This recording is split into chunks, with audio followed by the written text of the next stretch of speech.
Welcome back to the Books Bible Study. We are continuing in the book of Leviticus. Leviticus 6 explained why and when the trespass offering was required and how restitution works, right? And this chapter will explain how the offering is carried out and distributed by the priest. So, Leviticus chapter 7, verse 1. Likewise, this is the law of the trespass offering. It is most holy. Verse 2. In the place where they kill the burnt offering, they shall kill the trespass offering, and its blood he shall sprinkle all around the altar. Verse 3. And he shall offer from it all its fat, the fat tail and the fat that covers the entrails. Verse 4. The two kidneys and the fat that is on them by the flanks, and the fatty lobe attached to the liver above the kidneys he shall remove. Verse 5. And the priest shall burn them on the altar as an offering made by fire to the Lord. It is a trespass offering. Verse 6. Every male among the priests may eat it. It shall be eaten in a holy place. It is most holy. Verse 7. The trespass offering is like the sin offering. There is one law for them both. The priest who makes atonement with it shall have it. So remember, the trespass offering is different from the sin offering because the trespass offering requires ram and restitution, right? And restitution was the repayment plus an additional 20%, okay? So that's the difference between the trespass offering because it required restitution as well. Verse 8 says, and the priest who offers anyone's burnt offering, that priest shall have for himself the skin of the burnt offering which he has offered. So for the burnt offering, the priest would receive the hide or the skin, and the rest, the entire animal, the meat, the fat, the organs, is burned on the altar for God, right? Nothing else is eaten, just the skin. That was given to the priest. Verse 9. Also, every grain offering that is baked in the oven and all that is prepared in the covered pan or in a pan shall be the priest who offers it. Verse 10. Every grain offering, whether mixed with oil or dry, shall belong to all the sons of Aaron, to one as much as the other. So for the grain offering, the priests received the remainder of the grain offering after the memorial portion was burned. And the memorial portion is that a small part of the grain offering that was burned on the altar for God, and then the rest goes to the priest. So that's the memorial portion, the portion that is burnt on the altar for God. And that includes flour offerings, baked cakes, wafers, and fried grain offerings.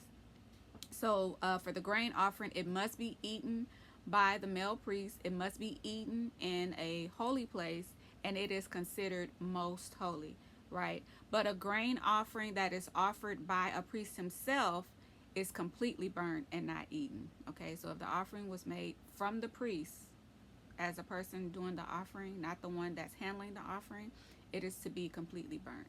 Okay. Verse 11 says, this is the law of the sacrifice of peace offerings which he shall offer to the Lord. Verse 12. If he offers it for thanksgiving, then he shall offer with the sacrifice of thanksgiving unleavened cakes mixed with oil, unleavened wafers anointed with oil, or cakes of blended flour mixed with oil. So there are three types of peace offerings, and the Thanksgiving offering is one of them, right?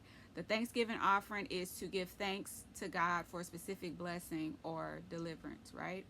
The vow offering is also a peace offering, and this is offered after fulfilling a vow made to God. And then you have the free will offering, which is also a type of peace offering that is given voluntarily as an act of devotion. Okay, so there's three different types of peace offerings. Verse 13. Besides the cakes, as his offering, he shall offer leavened bread with the sacrifice of thanksgiving of his peace offering. Verse 14. And from it he shall offer one cake from each offering as a heave offering to the Lord. Do you all remember what the heave offering is? That's the one that they just lift, right? It shall belong to the priest who sprinkles the blood of the peace offering. Verse 15. The flesh of the sacrifice of his peace offering for thanksgiving shall be eaten the same day it is offered. He shall not leave any of it until morning. Kind of reminds you of the Passover lamb, right? They had to eat everything that night. Verse 16 says, "But if the sacrifice of his offering is a vow or voluntary offering," those are the other two peace offerings, right? After a vow and a free will offering. But verse 16, "But if the sacrifice of his offering is a vow or a voluntary offering, it shall be eaten the same day that he offers his sacrifice, but on the next day the remainder of it also may be eaten." Verse 17, "The remainder of the flesh of the sacrifice on the third day must be burnt with fire." So they could eat it the first 2 days, the third day burn with fire. Verse 18, "And if any of the flesh of the sacrifice of his peace offering is eaten at all on the third day, it shall not be accepted, nor shall it be imputed to him. It shall be an abomination to him who offers it, and the person who eats of it shall bear guilt." Okay. Verse 19, "The flesh that touches any unclean thing shall not be eaten. It shall be burnt with fire. And as for the clean flesh, all who are clean may eat of it." Verse 20, "But the person who eats the flesh of the sacrifice of the peace offering that belongs to the Lord, while he is unclean, that person shall be cut off from his people." Remember, I told you God is very particular about things being defiled and profaned, right? Verse 21 says, "Moreover, the person who touches any unclean thing, such as human uncleanliness, an unclean animal, or any abominable unclean thing, and who eats the flesh of the sacrifice of the peace offering that belongs to the Lord, that person shall be cut off from his people." Verse 22, "And the Lord spoke to Moses, saying," verse 23, "Speak to the children of Israel, saying, You shall not eat any fat of ox or sheep or goat." Verse 24, "And the fat of an animal that dies naturally, and the fat of what is torn by wild beasts may be used in any other way, but you shall by no means eat it." Okay. Verse 25, "For whoever eats the fat of the animal, of which men offer as an offering made by fire to the Lord, the person who eats it shall be cut off from his people." Verse 26, "Moreover, you shall not eat any blood in any of your dwellings, whether of bird or beast." Verse 27, "Whoever eats any blood, that person shall be cut off from his people." Verse 28, "Then the Lord spoke to Moses, saying," verse 29, "Speak to the children of Israel, saying, He who offers the sacrifice of his peace offerings to the Lord shall bring his offering to the Lord from the sacrifice of his peace offering." Verse 30, "His own hands shall bring the offerings made by fire to the Lord. The fat with the beast he shall bring, that the beast may be waved as a wave offering before the Lord." This is the heave, this is the wave. Okay? That's the difference between those two offerings. Verse 31, "And the priest shall burn the fat on the altar, but the breast shall be Aaron's and his sons." Verse 32, "Also the right thigh you shall give to the priest as a heave offering from the sacrifices of your peace offering." Verse 33, "He among the sons of Aaron who offers the blood of the peace offering and the fat shall have the right thigh for his part." So the one who actually is doing the offering. Verse 34, "For the breast of the wave offering and the thigh of the heave offering I have taken from the children of Israel from the sacrifices of their peace offering, and I have given them to Aaron the priest and to his sons from the children of Israel by a statute forever." Verse 35, "This is the consecrated portion for Aaron and his sons from the offerings made by fire to the Lord on the day when Moses presented them to minister to the Lord as priests." Verse 36, "The Lord commanded this to be given to them by the children of Israel on the day that he anointed them by a statute forever throughout their generations." Verse 37, "This is the law of the burnt offering, the grain offering, the sin offering, the trespass offering, the consecrations, and the sacrifice of the peace offering." Verse 38, "Which the Lord commanded Moses on Mount Sinai on the day when he commanded the children of Israel to offer their offerings to the Lord in the wilderness of Sinai." So the purpose of the burnt offering signified complete surrender and devotion to God, right? The entire animal is burnt on the altar, but the priest gets the skin, okay, for the burnt offering. And like I said, it symbolized a total surrender, total consecration. Nothing is eaten by the humans except for the hide or the skin. The grain offering, the purpose of that was for worship, for gratitude, recognizing God's provision in the wilderness, the grain, flour, oil, and sometimes frankincense was offered. And the memorial portion, which was just like a handful of flour, some oil, and frankincense, all of that was burned on the altar. The remainder of the grain was eaten in the holy place by the priest, right?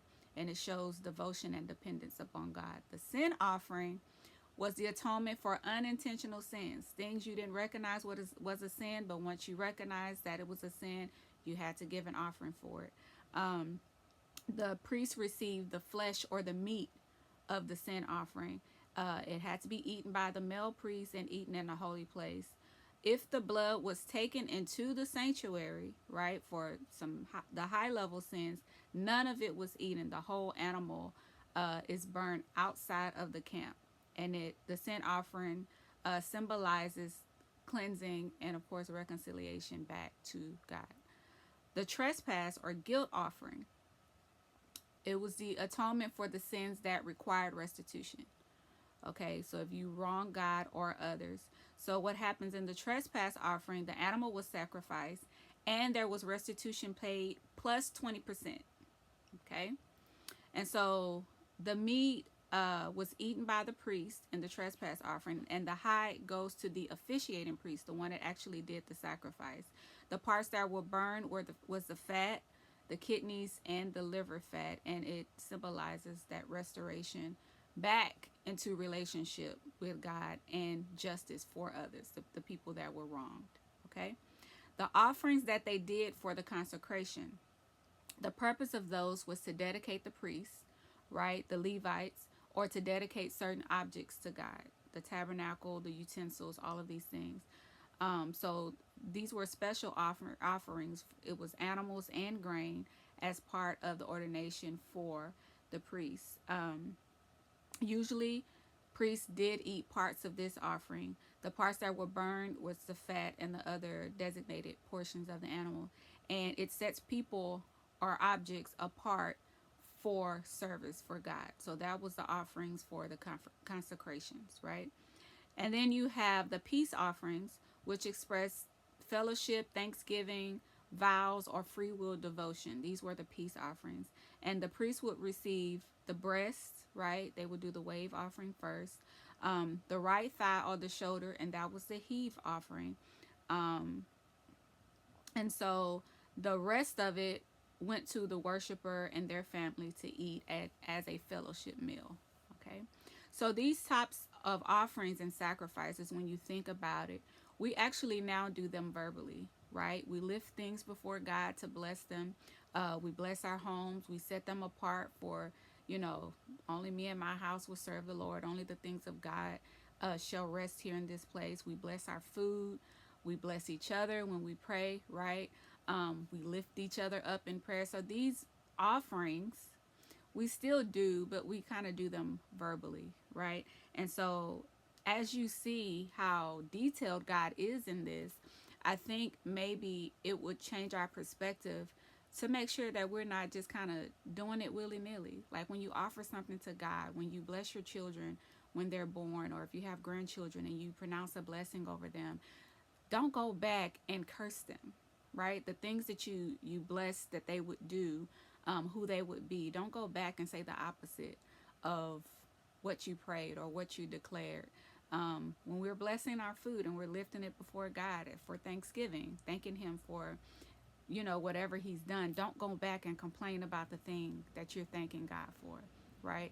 So I just want you to kind of think about that. We still do these acts of devotion, these acts of worship when we're giving thanks to God.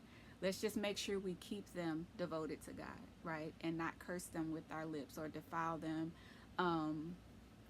by mingling them with something that is not of God, right? That's very important. So, like I said, and I will continue to say, when we go through the Old Testament, it is a shadow of things to come, right? You can see things that you do that are similar to what they did.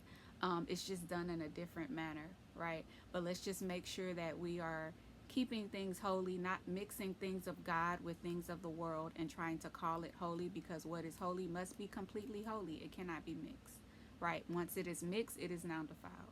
And we see when they touch anything that is unclean, or they eat anything they're not supposed to eat, or whatever the case is that God is describing for them, they have to be set apart.